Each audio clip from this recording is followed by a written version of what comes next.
Pese a la magnificencia de los chorros de agua que asoman sobre las ásperas mesetas de los montes universales, en el corazón mismo de la península ibérica, nadie apostaría mucho por el porvenir del Tajo. Pero se organizan muy pronto los regatos numerosos para formar ese río mayor que ya el poema del Cid cantaba hace casi 1000 años.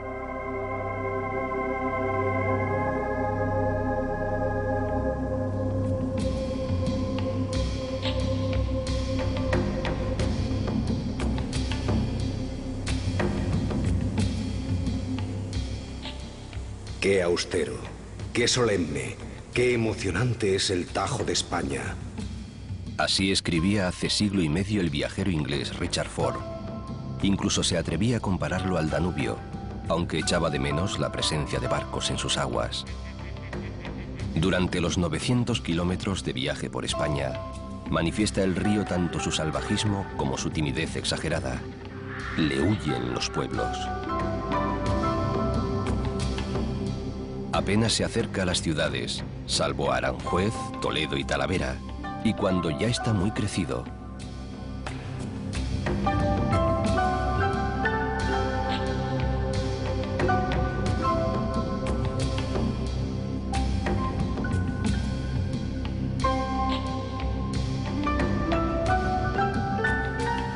es Montaraz, serrano, alcarreño, manchego, extremeño y portugués más tarde, hecho ya un mar. Cristalino y presuroso, traspasa la alta sierra, ocupa el llano. Decía antaño Fray Luis de León.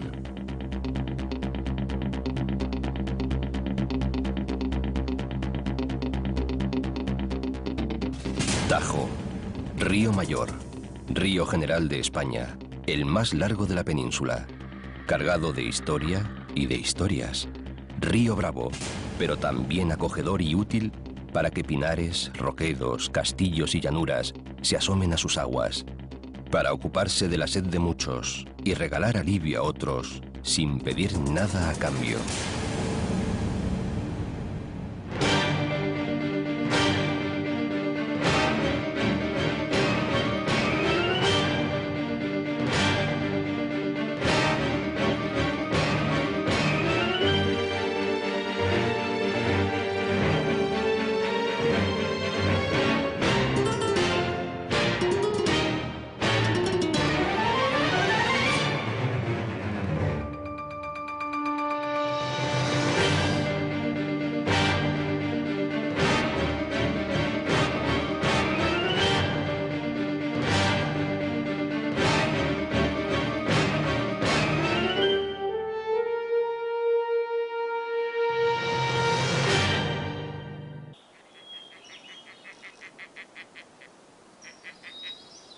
Nace el río a menos de 1600 metros de altitud, en tierras de Teruel, vecinas de las de Guadalajara y Cuenca, y pronto ha de disputar escorrentías con otros cofrades más zapadores y agresivos. Pues casi a su mismo lado nacen también el Guadalaviar, que luego en la ciudad de Teruel se bautizará como Turia, el Cabriel y el Júcar. A todos ellos les aguarda un viaje de apenas 200 kilómetros hasta llegar al Mediterráneo. Mas el Tajo ha de abrirse paso entre muchas sierras, trotar por muchas llanuras, antes de contemplar la melancólica ciudad de Lisboa.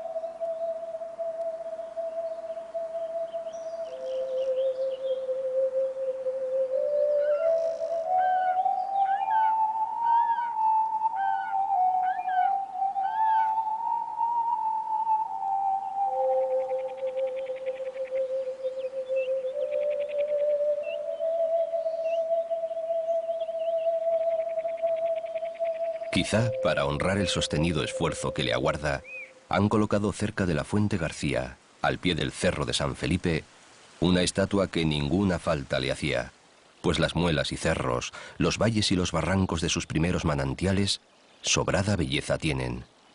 Además, la pieza no está situada en el lugar debido. La cuna real del Tajo es un frío jardín de enebros rastreros, hierbas de pasto y rosales silvestres. En ella se enredan hilos de agua que brotan y se esconden, se filtran, luchan entre sí. Ni siquiera se adivina su prolongada historia.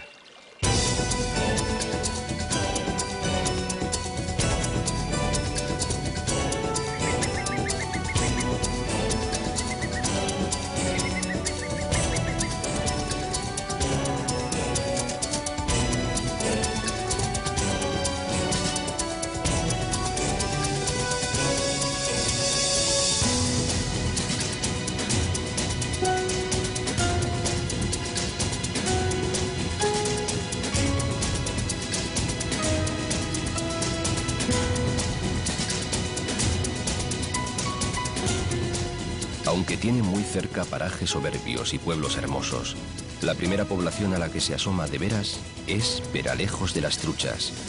Claro que nadie reprobaría esa curiosidad. Peralejos es un modesto y ameno pueblo serrano, vivienda antaño de pescadores, madereros y campesinos sin mucha fortuna.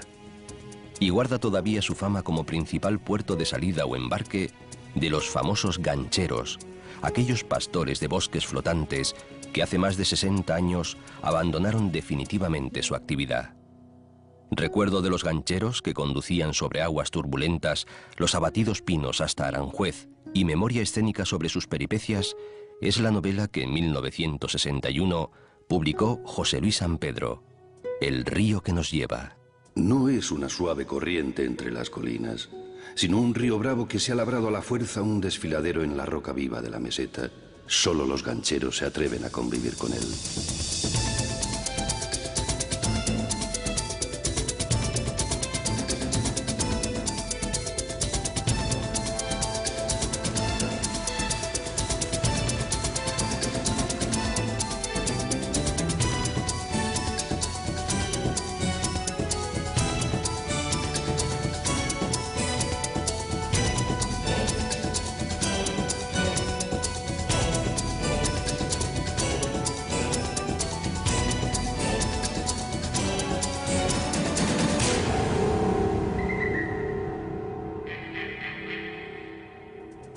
Una vida agitada que sin duda envidiará el sosiego de la laguna natural de Taravilla.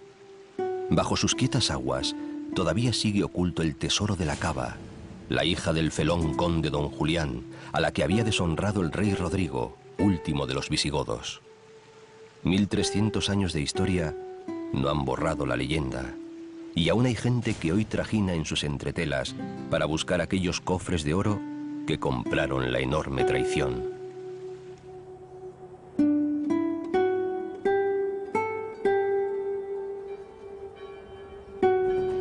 Por los alrededores brotan los pueblos, tan asustados de las impetuosas aguas que no se atrevieron nunca a asomarse a ellas. El folclore los define con malvada ironía. De Peñalén salió el hambre y por Poveda pasó. En Taravilla hizo noche y en Baños se avecindó.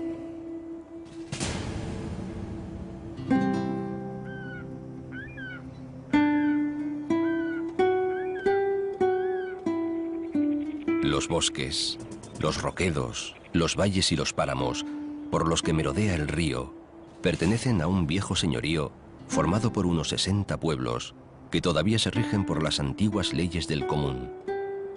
La capital es Molina de los Caballeros, hoy apellidada de Aragón, reino este al que perteneció solo unos pocos años.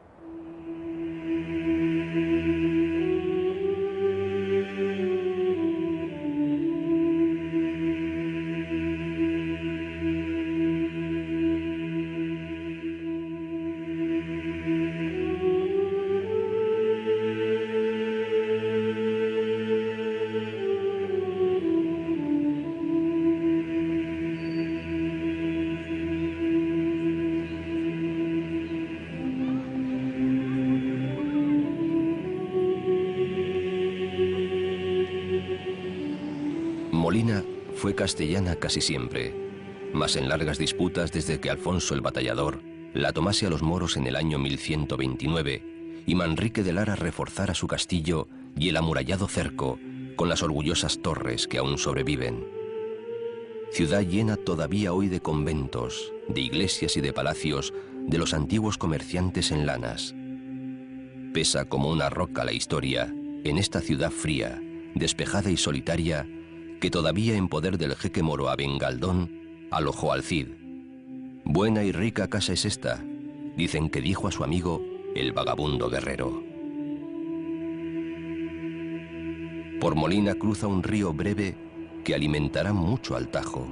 Se llama Gallo y se encajona muy pronto en un desfiladero de piedras rojizas y salvaje belleza.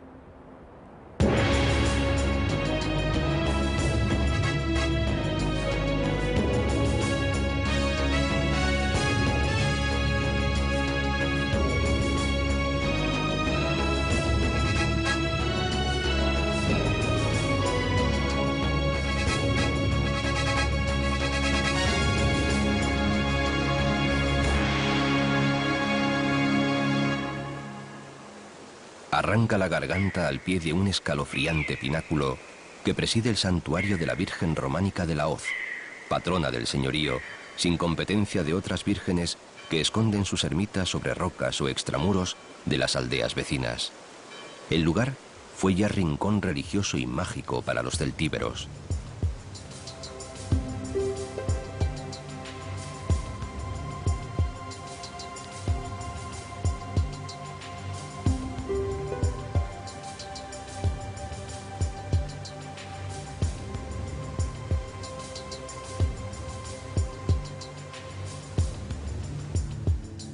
El pequeño río Gallo viene a morir en uno de los parajes míticos de estas sierras, un poco más allá de Poveda y sus gloriosos vestigios, junto al puente de San Pedro.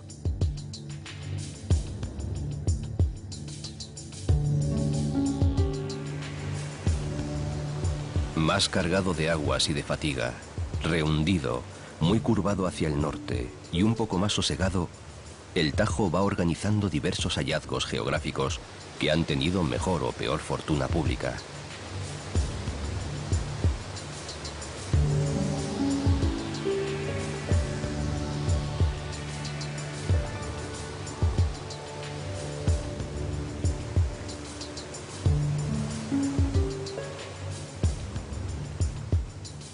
Y divisa más allá los muros del convento de monjas bernardas de Buenafuente del Sistal, aunque con la tristeza por el gran Sabinar milenario que lo abrazaba y que neciamente se taló en gran parte.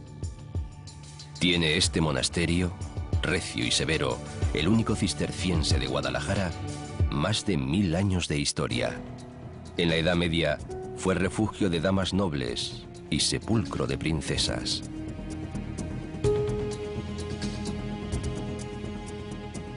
Por lo que al río se refiere, aparecen enseguida vados más placenteros y accesibles. En ellos descansaban antaño las almadías de los esforzados y valerosos gancheros. Se cuenta que en la última gran maderada, la de 1936, pasaron por aquí 100.000 troncos de pino. Aparecen también amenos campos, frutales y colmenas, a los pies de la aldea de Huerta Hernando, por ejemplo. Modesta actividad humana o recuerdo de ella.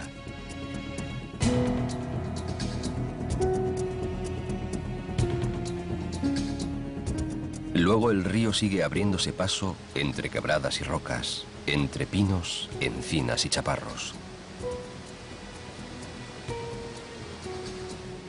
Por el hundido de Armayones, donde hoy termina el Parque Natural, se habla de un cataclismo geológico ocurrido en el siglo XVI, que incluso afectó también a Lisboa y hundió brutalmente la tierra, obligando al río a cambiar su curso hacia un cañón temible en el que las aguas se tornan de nuevo turbulentas.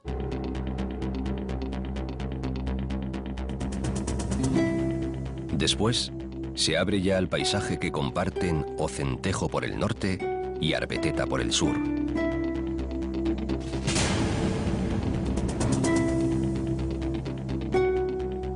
Arbeteta es pueblo de sangre ibérica, solitario, como una isla perdida en lo alto.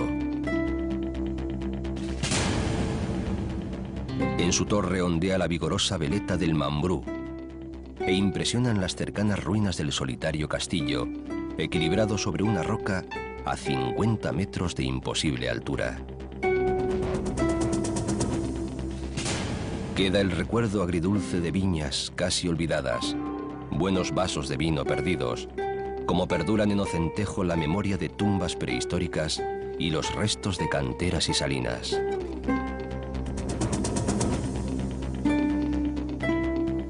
Luego de decir adiós a las calles de Azañón, decide el Tajo entrar en la Alcarria, dispuesto a descansar un poco. La Alcarria era, en la etimología árabe, pueblo o comarca de escaso vecindario. Hace 2 siglos, estos campos, entre Guadalajara y Cuenca, formaron una de las 16 provincias de Castilla. El río se entretiene aquí, acunado por recuerdos viejos, junto a sotos llenos de pájaros, entre 2 amenas riberas.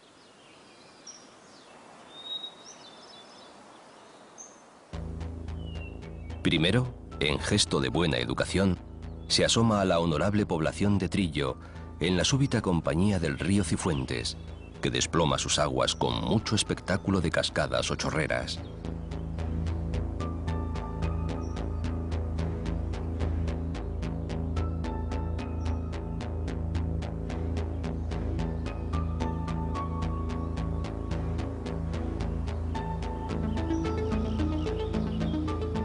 La vieja Puebla tiene algo de cinematográfico en sus casonas, sus iglesias, sus bosques, sus antiguos baños de aguas medicinales, su castillo, el ancho abrazo del páramo y el ruinoso convento de Santa María de Oliva.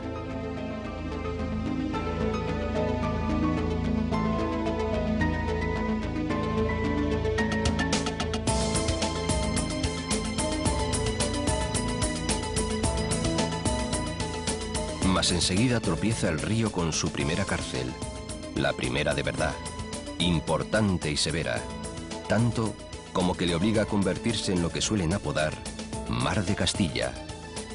Se trata de una sucesión de embalses, auténticos lagos artificiales que se cerraron en 1958 para guardar 2,5 millones de metros cúbicos de agua, sobre todo del Tajo, pero también del Guadiela, aguas represadas en principio para la producción eléctrica.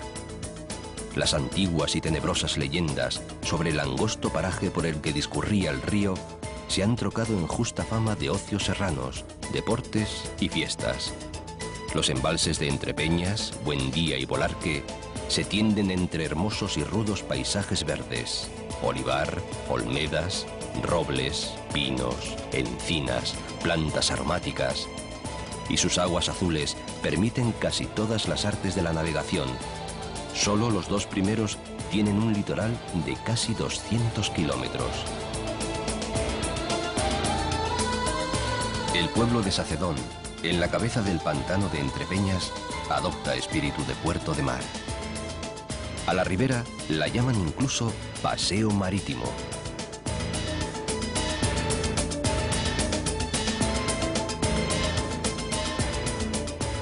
En pleno secarral de la Alcarria, nadie hubiera podido pensar que el sino de la villa de Sacedón habría de ser el agua.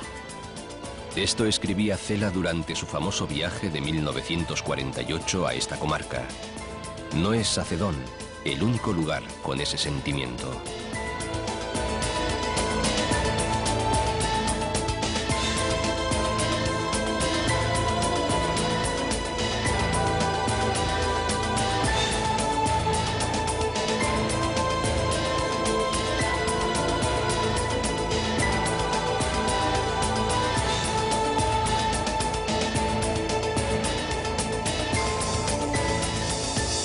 Puesto que de aguas vamos, bien merece la pena marchar desde Sacedón hacia Oriente, pasar del Tajo al Guadiela, de Entrepeñas a Buendía y echar, aunque solo sea una mirada, al otro gran pantano de estas tierras.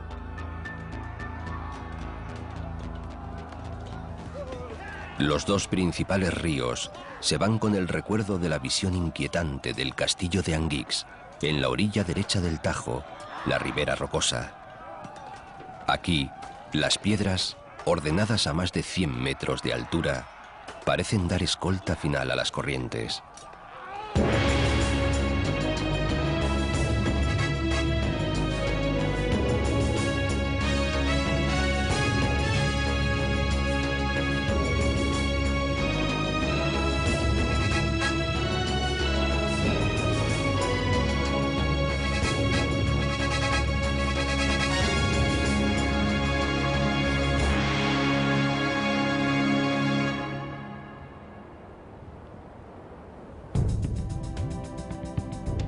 Donde se juntan las del Tajo y el Guadiela, es uno de los grandes paisajes de esta comarca.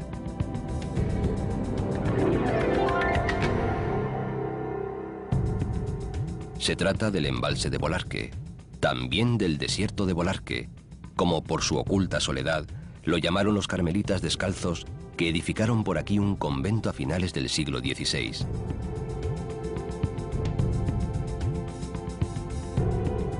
Mientras, los campesinos de Almonacid y Sayatón se atareaban en sus molinos y cuidaban huertas y olivares, más o menos que hoy.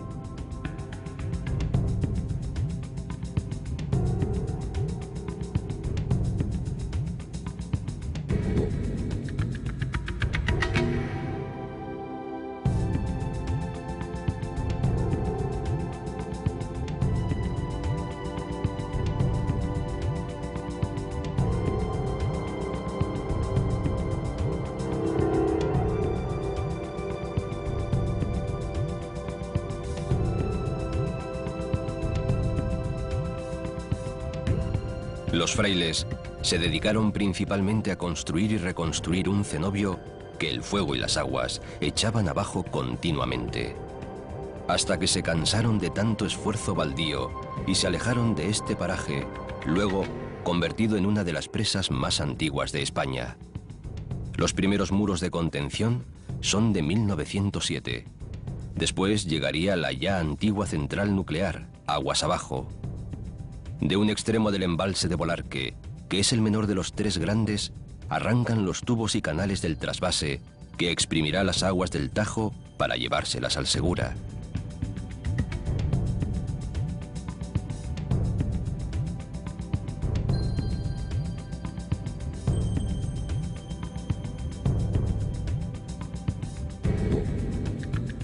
El pobre Tajo se queda aquí en los huesos.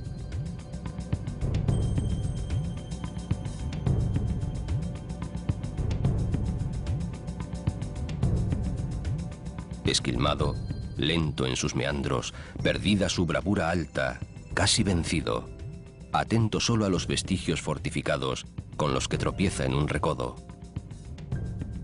Pertenecen a Zorita de los Canes, que fue raya de la morería disputada por gente del Cid, luego bastión de los Calatravos, después de que los reyes se la arrebataran a los Castro, que habían llegado incluso a amenazar su poder. Quedan por allí restos visigodos, el fantasma de los perros que defendían la villa y recuerdos de otros tiempos, los de nuestro señor Felipe II, cuando el río estaba completo, no repartido en trasvases, acequias, canales utilitarios y un inacabable rosario de pantanos.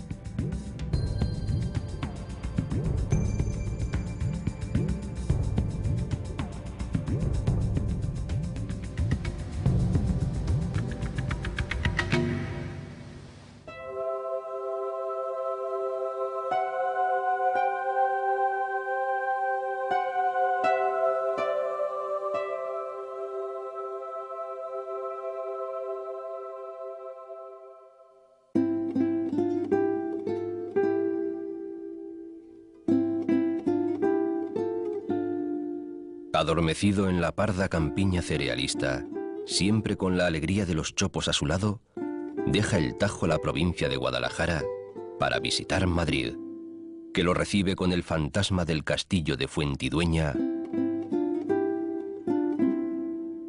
y las vegas de Villamanrique.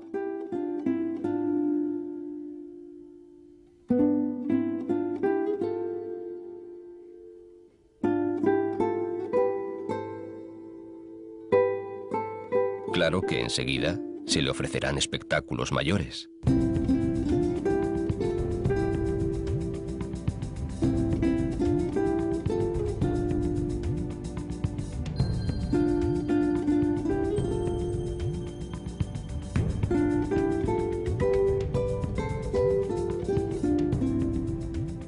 El primero, por su calidad y fama, la villa de Chinchón, cuyo nombre en latín significa herradura, porque así es la forma de la colina en que se asienta.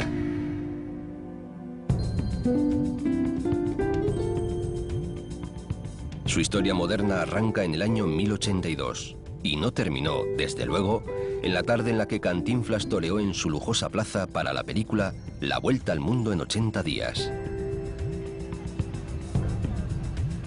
En esa misma fastuosa plaza, bajo sus 234 balcones de madera, que por aquí llaman claros, fue proclamado rey Felipe V en 1707. A otros reyes les hubiera gustado igual ceremonia.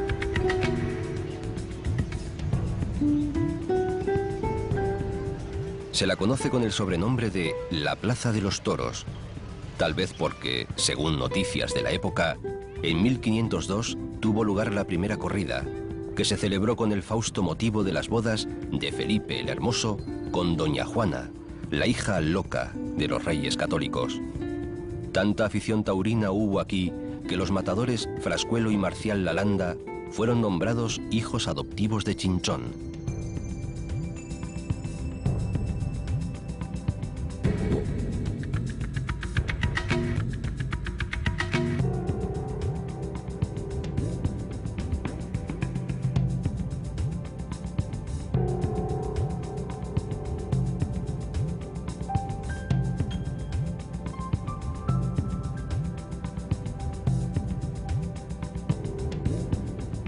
Plaza, castillo, toros, toros con muchas historias, una torre sin iglesia y una iglesia sin torre, ajos y botellas de anís. La condesa Ana de Osorio fue virreina del Perú y, según cuentan, de allí se trajo la quina para curarse, que luego dio origen al licor que acabó llevando su nombre y al que llamaron nada menos que los polvos de la condesa.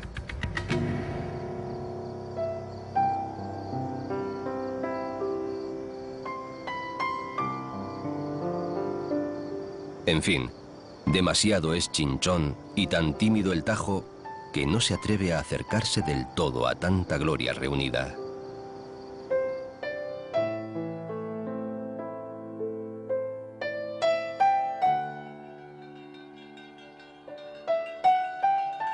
Prudencia, timidez, precaución o miedo. Hay gaviotas del Tajo que llegan a internarse hasta Madrid, pero el río pasa de largo entre rebaños de cabras y ovejas, a través de vegas de melones, espárragos y fresas, siempre con la nostalgia de las grandes hoces de antaño.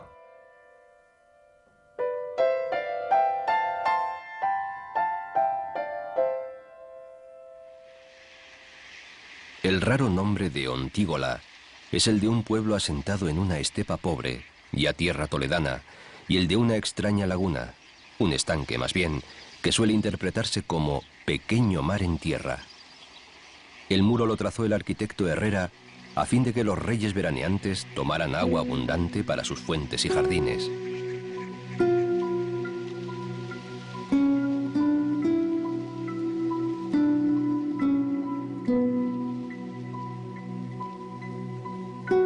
Es decir, para alegrar sus ocios en Aranjuez, que es en puridad la primera puebla monumental que se entraña en el río.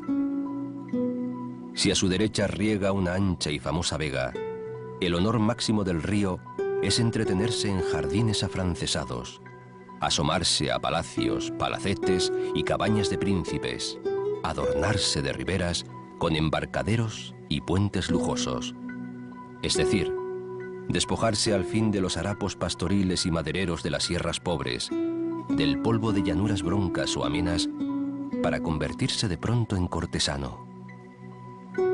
Durante siglos, casi desde que los reyes católicos bendijeron este lugar de holganza, y más aún a partir de los hedonistas reyes borbones, Aranjuez reunió no solo a monarcas y sus juguetonas cortes, a visitantes extranjeros regios que se alojaban en el Palacio Real, al personal numeroso que solía girar en torno a la realeza, sino también a nubes de artistas de todas las ramas, a poetas, pintores, músicos, y revolotean quizás entre los talleres y las viviendas del personal de corte, plantadas en racional cuadrícula, los compases de 1000 fiestas, el secreto de 100 intrigas, algunos crímenes y no pocos misterios.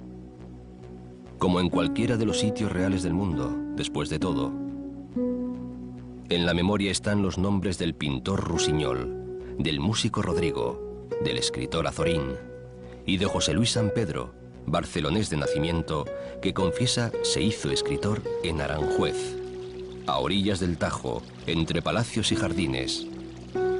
Y aquí los personajes de ese río que les lleva recuerdan. Sí, desde aquel momento, conducir la maderada era un jugoso paseo por la orilla del río a la sombra de los árboles frondosos, inclinados sobre la corriente como para ver desfilar a sus compañeros muertos.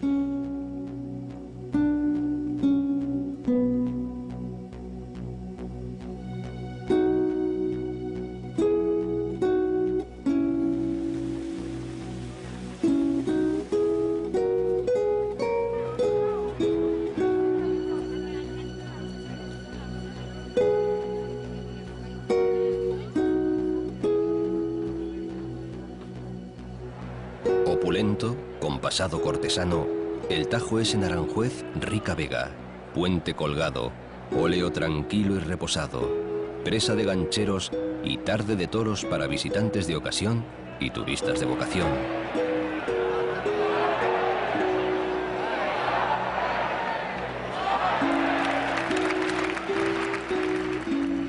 Tan encumbrado ya el Tajo por la aristocracia de Aranjuez, conoció allí gentes que cultivaron incluso la quimera de hacerlo navegable hasta Lisboa.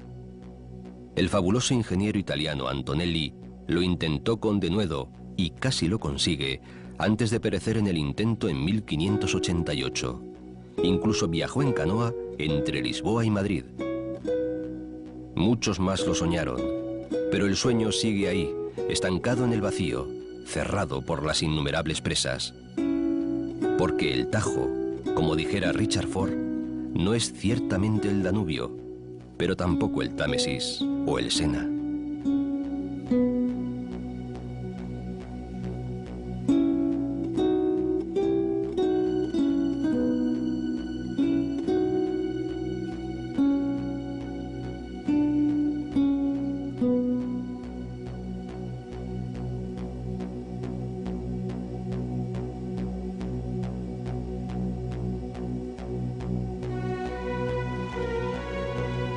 Marcha perezoso, adormilado en sus lentos meandros, como si quisiera esconderse detrás de algún cerro y volver atrás, como perdido entre los pueblos, todavía algo moriscos, de la Sagra toledana.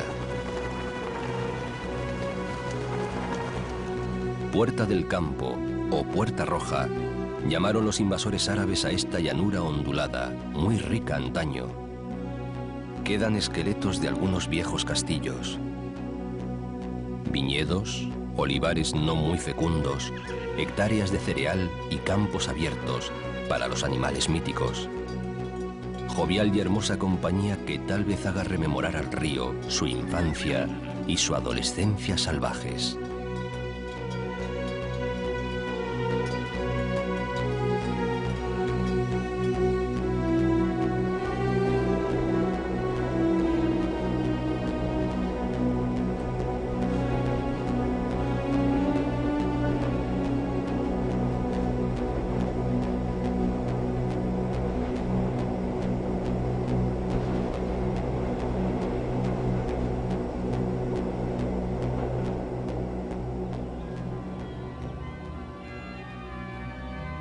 Yepes, amurallado y orgulloso de poseer una iglesia tan grande como para albergar 14 capillas y con buenas rejas de forja. ¿Dónde está el pueblo de esta catedral? Cuentan que preguntó un cardenal al verla. Está aquí, en torno a la rotunda y gloriosa plaza para la que Calderón escribió El Mágico Prodigioso. En las casas antiguas de una planta, algunas con blasón colgado, en las calles armoniosas y los patios emparrados.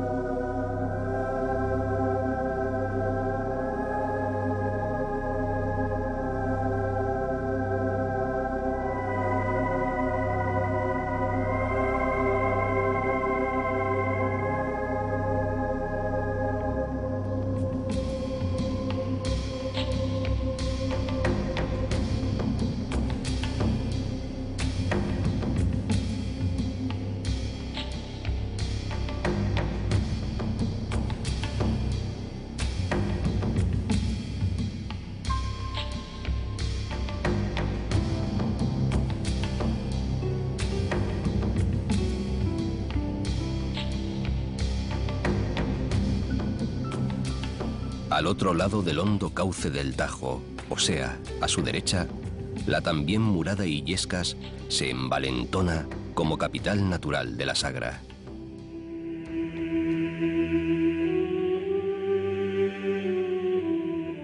Acoge tantos templos y tan llenos de tesoros artísticos que podría ser una pequeña Roma. Vivieron aquí reyes, incluso pero obligado, Francisco I de Francia, y muchas familias nobles, infanzonas, pero adquirió su categoría suprema por ser mojón y posada principal en el camino entre Madrid y Toledo.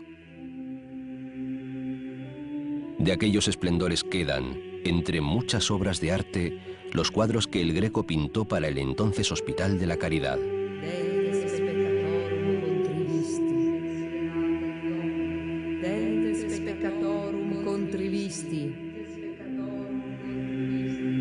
Sacrificate sacrificium justitiae et sperate in Domino. Sacrificate sacrificium justitiae et sperate in Domino. Dentes peccatorum contrivisti. Dentes peccatorum contrivisti. Sacrificate sacrificium justitiae et sperate in Domino. Sacrificate sacrificium justitiae. Y si Illescas acogió a El Greco, aun entre agrias peleas por el precio de su trabajo, conviene reseñar cómo cada pueblo tiene o tuvo ilustres vecinos, y su historia, naturalmente, que por aquí mucha hubo. Pero apartada del río, siempre en la inmensidad de estos paisajes ilustres, pocas veces pegada a sus orillas.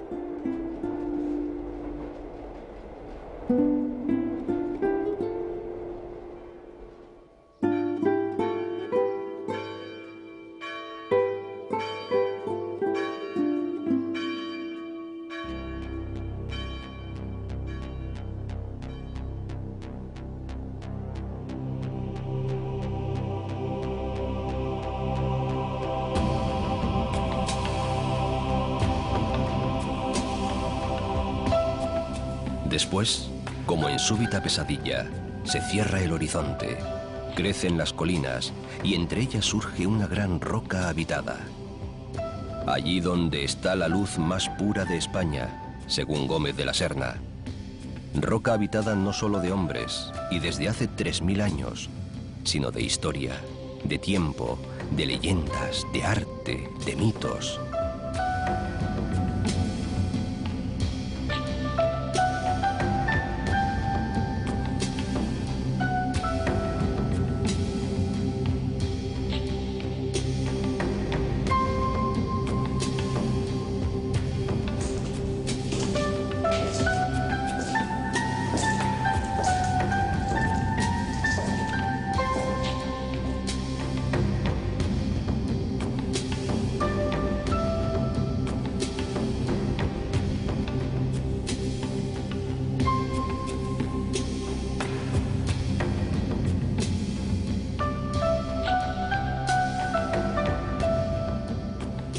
Como si al río lo punzaran de pronto las dudas, ha girado, busca el camino del sur, pero aferrándose a las rocas.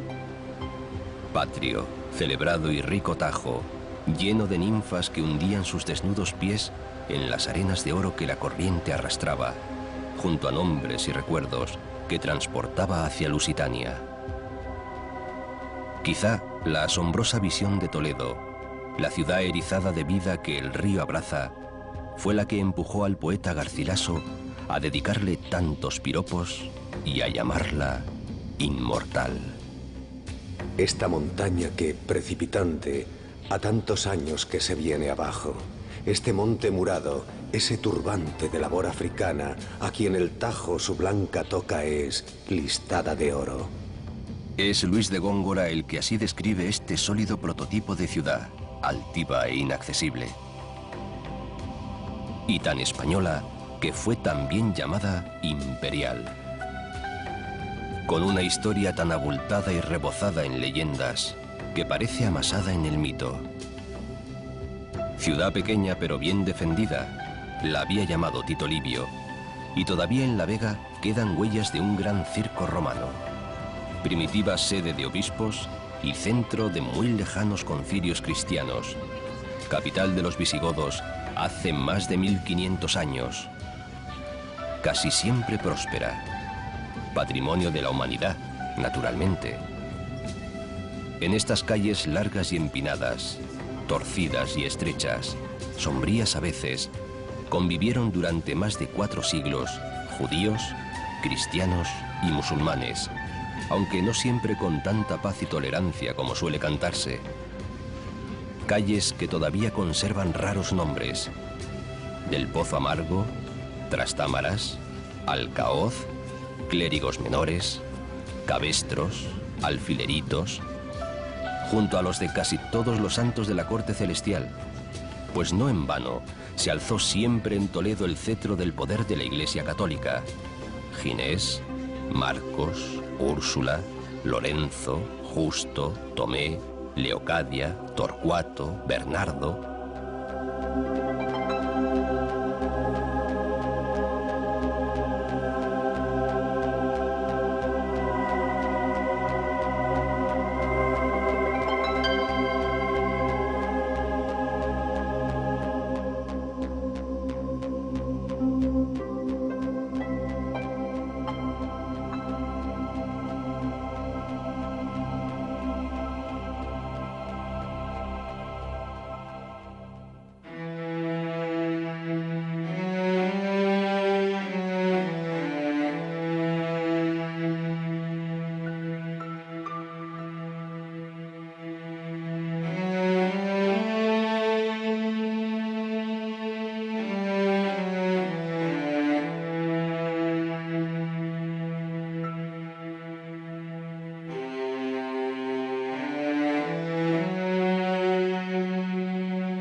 Desde luego, todas esas culturas, religiones y formas de vida han dejado muy marcada su huella y su atmósfera. Es el encanto, el éxito, la maravilla de Toledo, el cultivo más sutil y misterioso de las aguas del Tajo.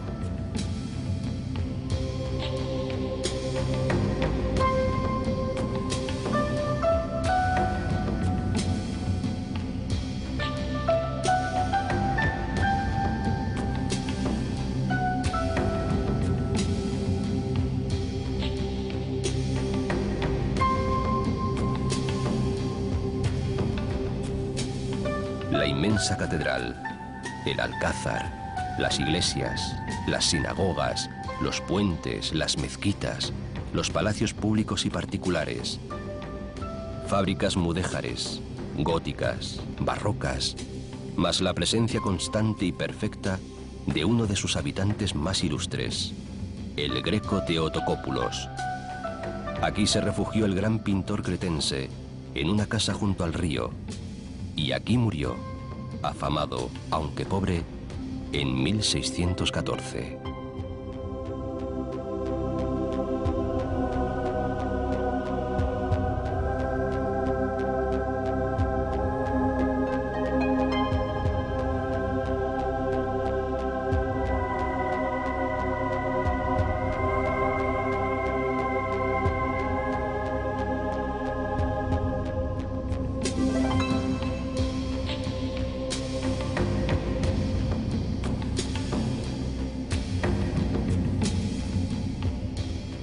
Hoy como ayer, pues el tiempo parece que no existe.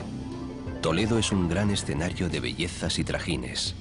Una espesa y fecunda realidad entrelazada, irrepetible, definitiva.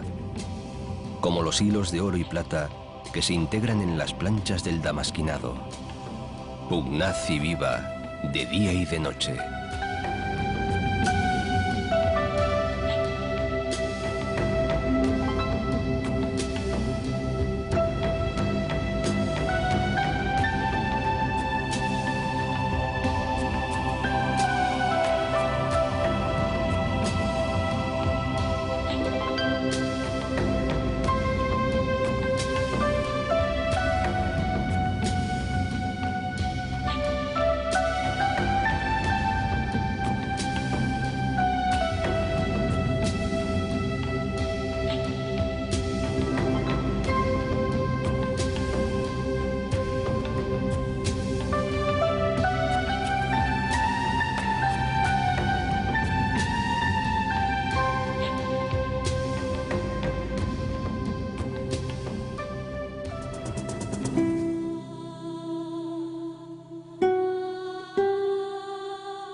Una de sus más pedagógicas leyendas, anudada para siempre a la Peña del Moro, cuenta que un príncipe musulmán apareció con sus huestes ante el imponente Roquedo, después de que los cristianos se hubieran apoderado definitivamente de la capital en el año 1085.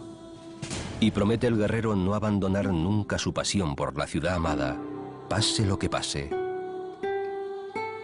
Mas llega una noche el Cid con un puñado de valientes. Arrasa el campamento moro, muere el príncipe y antes de retirarse, los alféreces piden al castellano que les permita excavar un sepulcro en la roca para que repose allí su general, Abu Walid, para que pudiese seguir eternamente contemplando la ciudad. Y así se hizo, y así ocurrió.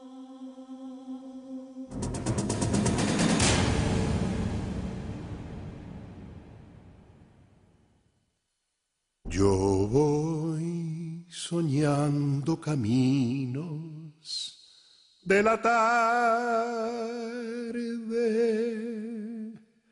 las colinas doradas, los verdes pinos y las encinas, ¿a dónde el camino irá? ¿A dónde el camino irá? Yo voy cantando viajero a lo largo del sendero. La tarde cayendo está, la tarde cayendo está.